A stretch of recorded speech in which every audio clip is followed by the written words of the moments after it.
I think something that helped me was I read this book about like how kids' brains work, and it was really helpful for me to understand that like their logic part of their brain is really not developed very well as a kid, and it's very slowly developing all the way up until like I think like 24 or something.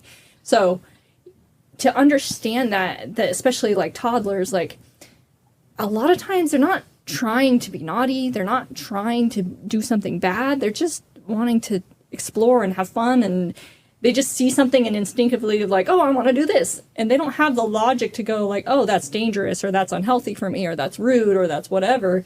And so to kind of come at it from that perspective of, I understand this, but they don't.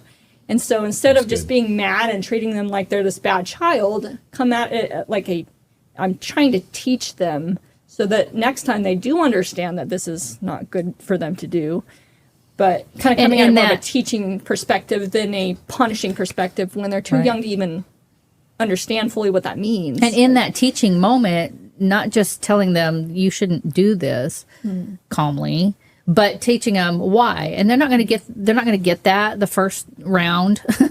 But if you keep doing that and you explain to them, because you're right, like they just start to understand logic and abstract thinking, like at age 7 they begin.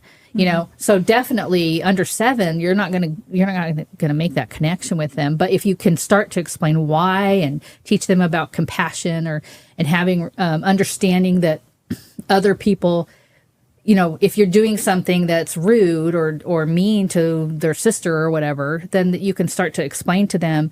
But the way that, because it's not if you tell them how the sister is feeling, that that's abstract and they can't understand that. So if you flip it on them and have them try to verbalize and explain how they might feel in that situation, or how do they feel when that happens to them, then you can make that connection to say, well, that's how you made your sister feel. And that's, that love, having love for your sister is not, doing those things because that's how you're making her feel or whatever. So you wouldn't want her to do that to you, kind of thing. Right. But having that why explanation, I think really helps, because like when I grew up, it was because I said so was the answer to my why questions. And I think I had a disconnect growing up. I was just fearful of punishment instead of really understanding why I should do certain things and not do other things.